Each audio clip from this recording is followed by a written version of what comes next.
Pagsampa mo ng 22, sasampalin ka ng buhay na akala mo dati chill lang.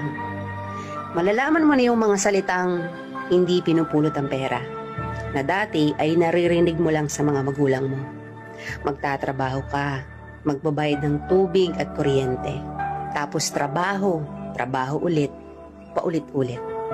Mamimiss mo yung batang ikaw, musmos, walang alam sa mundo.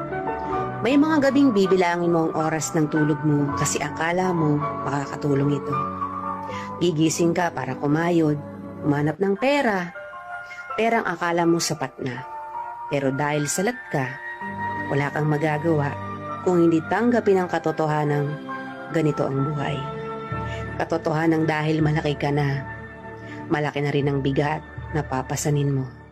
Dahil ngayong 22 ka na o 23 o 25 ka, malalaman mong hindi ka nalang nabubuhay.